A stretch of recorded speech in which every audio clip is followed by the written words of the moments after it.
pecinta Indonesia, pecinta bangsa, pecinta demokrasi.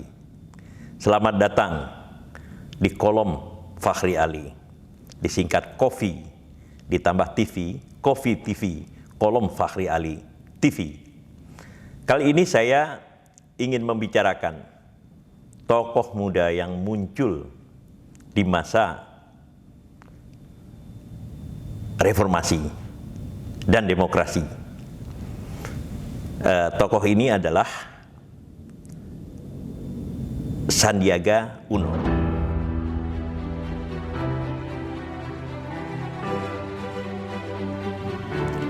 Saya bertemu dengan Sandiaga Uno itu justru di Tanah Suci pada tahun 2001. Kami sama-sama naik haji pada waktu itu. Dan terus terang saya tidak terlalu ngeh ya dengan tokoh ini, apalagi kemudian dia termasuk salah satu di antara para pengusaha muda yang ikut naik haji waktu itu, yang bersedia kemudian memotong rambutnya menjadi botak pada waktu itu gitu. Yang kedua, saya bertemu dengan Sandiaga di samping ya pernah menjadi sama-sama menjadi pembicara di sebuah TV, kalau saya tidak salah itu TV One, adalah ya di tempat pernikahan putri dari kawan saya, Hermanto Dardak. Saya terlambat datang dan rupanya Sandiaga juga terlambat datang. Tapi justru karena itu saya punya kesempatan untuk mengatakan kepada Sandiaga, saya katakan bahwa Anda cukup potensial untuk menjadi tokoh nasional. Dan sebaiknya saat ini Anda masuk ke dalam dunia politik gitu. Sandiaga, seingat saya, tidak memberikan reaksi apa-apa. Dia hanya tersenyum.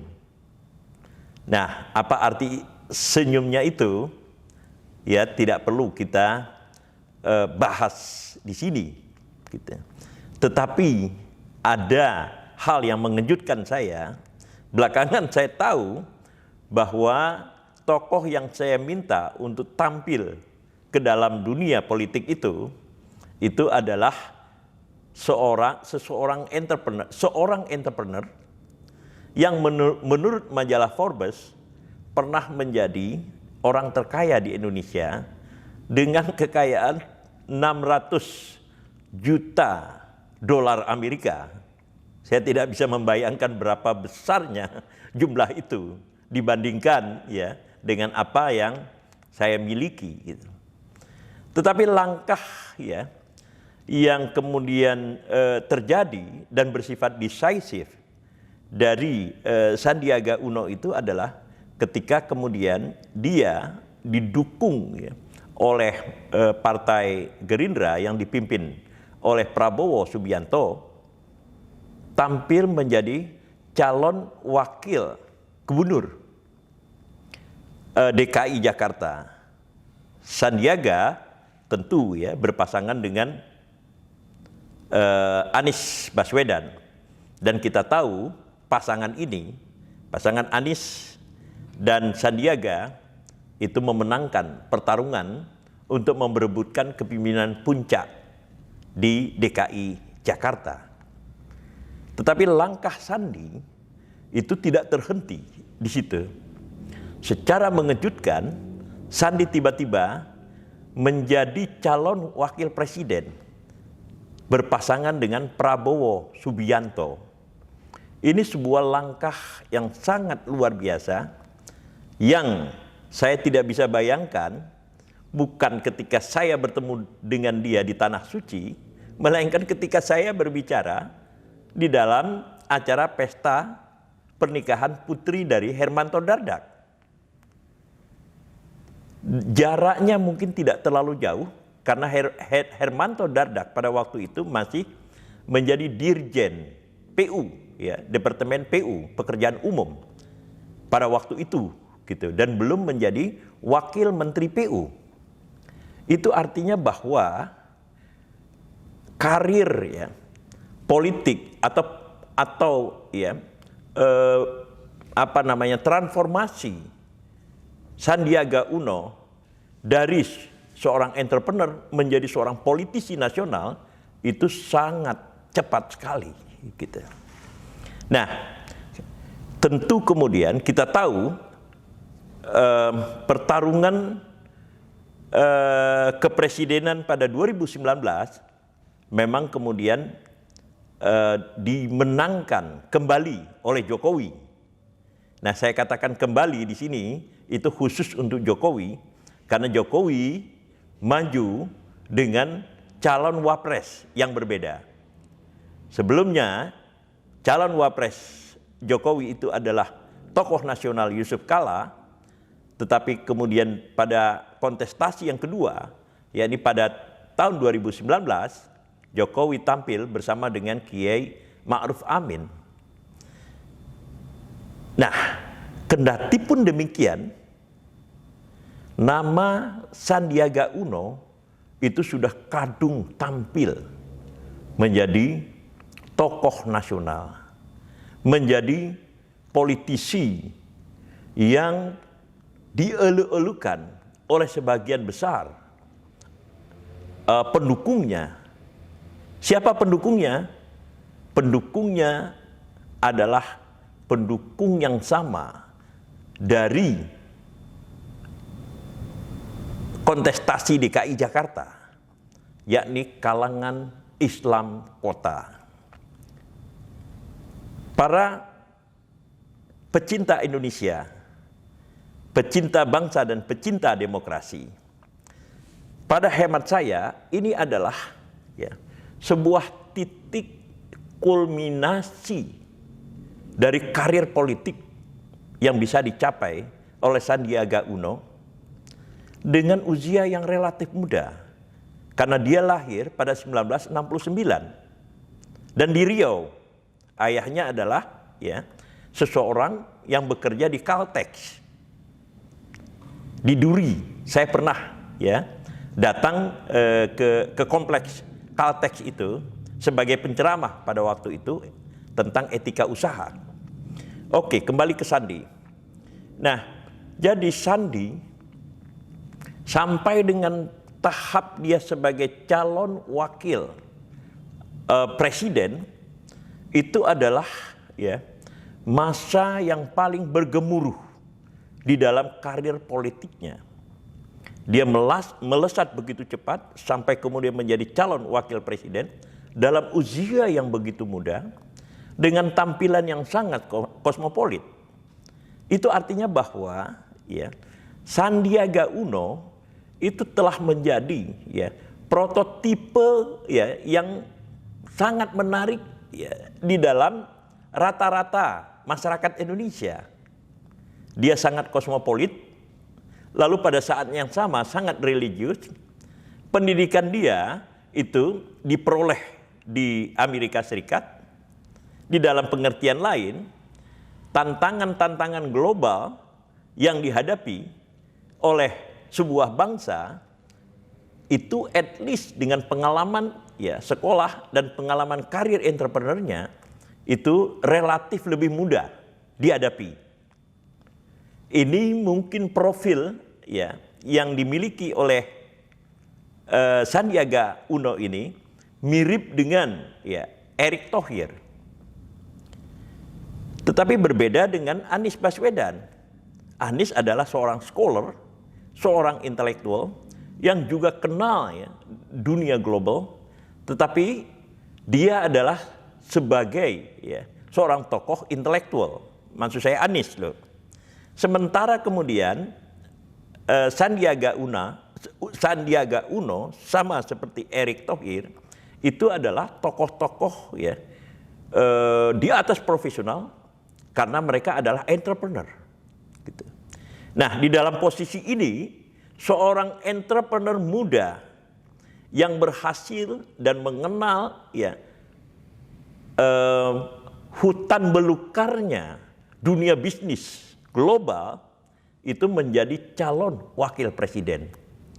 Sebuah karir yang sangat memuncak pada waktu itu. Nah, persoalannya adalah apakah kemudian karir ini bisa dipertahankan oleh Sandiaga Uno? Kita tidak tahu dengan pasti. Apa yang kemudian kita lihat, Sandiaga yang pasca ya kekalahan dia di dalam kontestasi presiden itu mendapatkan dukungan begitu besar dari masyarakat, terutama ya kalangan Islam kota, tiba-tiba kemudian masuk ke dalam pemerintahan di bawah kepemimpinan Presiden Jokowi. Tentu ya sebagai entrepreneur, lalu sekaligus juga sebagai politisi, Sandiaga Uno itu punya kalkulasi tersendiri yang kita tidak tahu.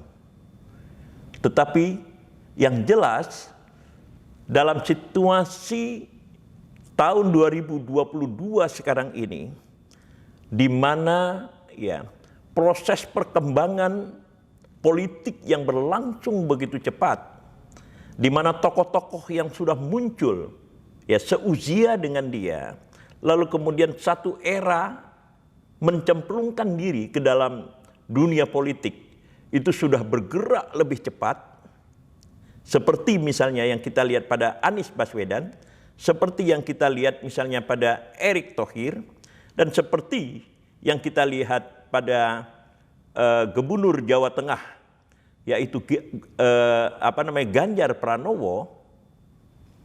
Sandi itu telah berada di dalam sebuah, saya tidak ingin mengatakan kotak ya, tetapi sebuah wadah di mana membuat gerak manuver politiknya menjadi relatif terbatas gitu. Nah, sekarang pertanyaannya adalah, kenapa saya menyampaikan hal yang semacam ini atau memberikan penilaian yang semacam ini?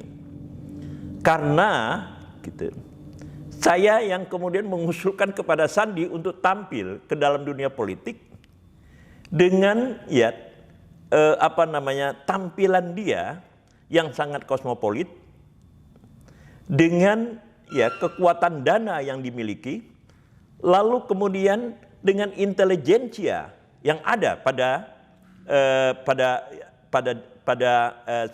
Sandiaga Uno, dan pengetahuan dia tentang bisnis global. Itu adalah sebuah ya modal sosial, modal budaya, dan sekaligus modal intelektual untuk seorang tokoh nasional. Tetapi kemudian dengan masuknya Sandi ke dalam sebuah kementerian, yaitu Kementerian Pariwisata dan Ekonomi Kreatif, maka kemudian gerak Sandi menjadi relatif lebih terbatas dibandingkan dengan tokoh-tokoh lain yang seusia dan satu era dengan dia di dalam keterlibatan untuk dunia politik. Maka pada hemat saya, Sandi mungkin perlu membuat sebuah evaluasi yang lebih kritikal tentang perkembangan karirnya, lalu kemudian mendefinisikan di mana tempatnya di dalam perkembangan Indonesia ya secara keseluruhan.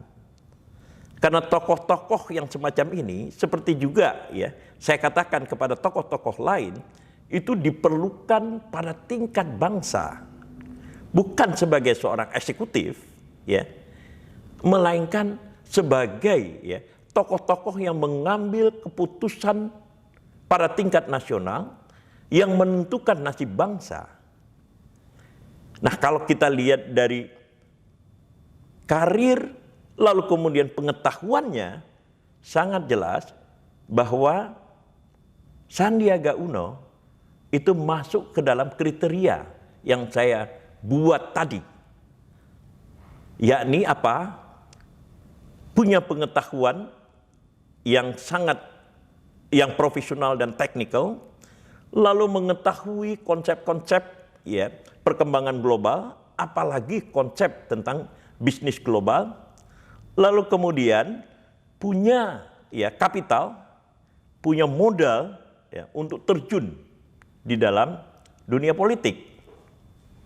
Nah, jadi mungkin apa yang harus dilakukan Sandi menurut saya adalah bahwa menilai kembali langkah-langkahnya, langkah-langkah profesional dan karirnya untuk ya ditransformasikan ke dalam ya suatu lapangan yang lebih besar, yang lebih luas, dan sebenarnya lebih dibutuhkan oleh bangsa dan negara. Bukan hanya ya terbatasi oleh tugas-tugas yang bersifat teknikal. Tetapi tentu saja saya pahami bahwa ini ya adalah ya, apa yang saya ucapkan ini itu adalah harapan ya seseorang yang pernah menyampaikan usulan kepada Sandi gitu. Yang menentukan adalah Sandi sendiri. Para pecinta bangsa, pecinta Indonesia dan pecinta demokrasi, inilah refleksi yang saya sampaikan tentang Sandiaga Uno. Kita akan lanjut dengan tokoh-tokoh muda lainnya.